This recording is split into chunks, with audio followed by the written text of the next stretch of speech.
Hi, thanks for tuning in on this glorious sunny day. And I'm indoors. The reason I'm indoors is because I've got some processing to do, but also I thought I'd do a quick film based on, I made a vlog a couple of weeks ago about 5 tips for selling images. So check it out. I'll put the link in up at the top there. And a few people commented about keyword. I mentioned keywording, and a few people commented about keywording, and could I talk a little bit more about keywording? So I thought I'd do just that quick video about the importance of and how to keyword when you're putting images into stock agencies. So whether that's Alamy or Getty, they all have a slightly different, but they all have systems for keywording. And why is keywording important? Well, I always think it's a bit like selling your house. When you go to sell your house, the details are shared nowadays on the internet and on apps so that people can see that it's for sale and find it. So keywords are what lead the buyer to your image.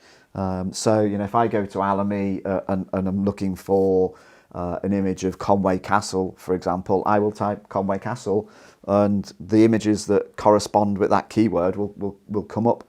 So just wanted to give you a few tips and tricks about how to keyword and what the important things are. And I'll talk about 4 things: the basics, the facts, the description, and concepts. So first things first is you have to think a little bit like a buyer. So imagine I work for a newspaper. I've been told there's a story coming up, go and get an image. And I've got to go and search for that image on Alamy and type my kind of details in there and buy the image and look for the image.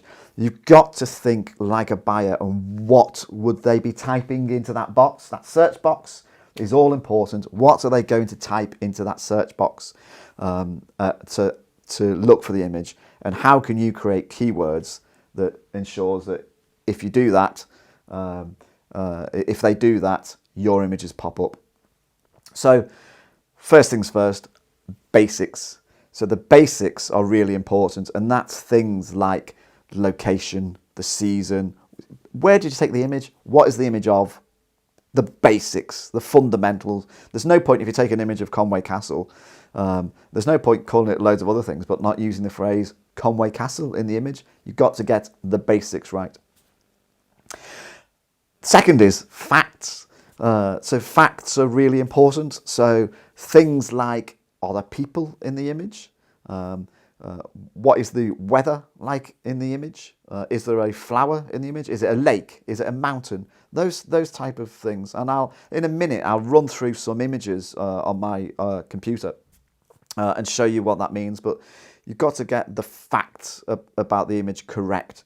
If it's a picture, for example, of Llyn Idwal in the Snowdonia National Park, the fact that Llyn Idwal will be in the basics because that's the location, but the facts will be it's a lake. And another fact could be, if it's winter, it is frozen.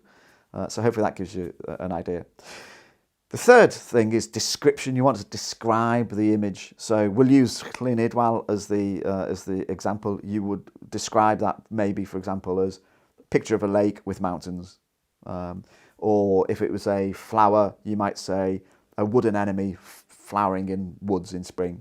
So that's description, but I'll go into that more detail when I show you the images. And then the fourth and final thing is concepts. So we've had the basics, we've had the facts, and we've had the description. Concepts are a little bit different because it's what is the story of the image? What is the image trying to tell? So you talk about feelings and moods. You might use words like joy or old and new or feeling of accomplishment or feeling of achievement. So concepts are, well, people often talk about keywording being a mixture of science and art. And the science bit is the basics and the facts, and the art is the description and the concepts. But collections of images, you can share concepts. So if it's an image, for example, of me stood knee deep in a river, but from 3 different angles, 4 different angles, looking at the view. You can use the same concepts for those 3 images, but you can't just apply the same concepts across all of your images because it changes from image to image. So anyway, get into the images and hopefully explain it with some illustrative guide. So I've got 3 different images to work through, and to give you an illustration of what I would do, so how you think like a buyer. So following my system, we'll start with this image here and get the basics right. Well, so what are the basics? The location. So the location is Kinderscout in Edale in Derbyshire in England in the UK. So kind of they're the basics. I might also include, for example, in the basics, things like the season. So this happened to be winter. So get those, the building blocks, the fundamentals right. You've got to use those basics to stand a chance of a buyer finding that image. I then look at facts. So facts would be, for example, I'm in the image, so I would put man. It's also on the Pennine Way, so I'd put Pennine Way. It's moorland, so obviously moorland, and then a valley. So kind of they're the facts. So I've done the basics and done the facts, and the basics and the facts tend to be single individual words, but then the description comes next, and then the concept. So the description could, for example, be in this image be hill walker at the top of Kinderscout, or uh, hill walker overlooking the Edale Valley, kind of the description of what is in the image, or man stood on rock overlooking the Edale Valley. Those type of things. Clearly, I'm a man, but if there was, for example, a couple in the image, a man and a woman, you would put couple, man and woman. If it was a family, you'd put family. Um, so get those sort of things kind of right in the description. If you were putting a family in, don't forget that if say the description was family enjoying the view of Edale Valley, don't forget in your basics, a family, there would be a dad, a mum, and a child. But don't forget, a dad is also a man, a mum is also a woman, a child is also a girl, or whatever that might be. So you get those sort of things right. And then concepts, a little bit more challenging, but it's more about feelings and mood. So in this case, I put maybe something like admiring the view, or made it to the top, or feeling of accomplishment, those type of things. So I follow that routine: basics, facts, description, concepts. So if I move to the next image, you'll see how I do the same process. This is a little bit different because obviously there's clearly nobody in the image. But the basics, where is it? Well, it's Tuamower, it's in Anglesey, it's in Wales. So kind of they're the sort of facts that you'd have in that image. Plus, the basics you'd have in that image. It was winter, so the location and the season would be kind of important. Facts would then be things like it's the coast, it's a lighthouse, there's a path, there's rocks, there's the sea, there's sky, there's clouds, there's blue sky. They're the sort of facts. Description would be view of a lighthouse, or view of 2 or more lighthouse on Anglesey at sunrise, or a path leading up to 2 or more lighthouse, or rocky coastline on Anglesey with 2 or more lighthouse. So that's more description. Concepts is a little bit more challenging for these type of images, but you can put things like beautiful coastal scenery, beautiful landscape scenery near the coast. For this particular image, because there's a good leading line, I would also put good example of leading line in photography, because don't forget, people who are buying images might be buying it for the fact it's a landscape image to use in a newspaper or a book, but they also might be using it to illustrate a photographic technique. So if I put in what I just said, a good example of leading line in landscape photography, it might pop up in the buyer's search term. And then the final image I'm going to look at, I'm looking at it because it's completely different. Um, it's obviously not a landscape. It's a picture, one of my pictures of brown hair. So what are the basics?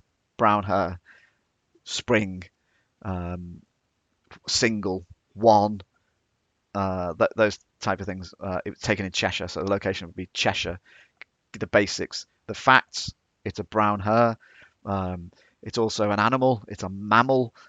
It's sat down. It looks alert. So some of those facts would be in there. Description a little bit more challenging with this type of view, but would be, for example, the description would be single brown hare sat on grassland, or single brown hare in sunshine on green grass. So something more descriptive. Concepts are a little bit more challenging.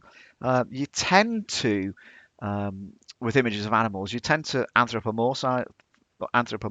So you apply kind of human characteristics, which some will argue the rights and wrongs of that. But for this, you could put, for example, alert looking hare, or her on the lookout for danger, or those type of things. So you get those concepts. So I think I've mentioned already. Getting keywording right is a mixture of science and art. Oh, don't forget as well. I mentioned science for images of animals, plants, flowers, insects, all those types of things. You've got to use the scientific name as well as the common name. But that mixture of science and art hopefully gives you a combination of the right sort of words to use as your keywords. Well, there you go. That was my guide to keywording. As I mentioned a couple of times now, it's a mixture of science and art, but it's really, really important to get it right. If you don't get your keywording right, how many images are there on? There's 158 million images on Alamy. If you don't get your keywording right, you're lost in that 158 million. The keywording is about opening up the opportunity for your images to be seen by the buyer. And if you get the keywording right, you improve your chances of doing that. So I hope you found that useful, interesting. Very happy if you put any comments below. Very happy to kind of answer those. I always try and answer all the comments. If you've got any queries about keywording or using stock images or stock agencies, just drop it in a message below and I'll get back to you. And I'll hopefully see you next time round. Don't forget to subscribe, and don't forget to click the bell so you get a notification when I upload new stuff. See you soon. Bye.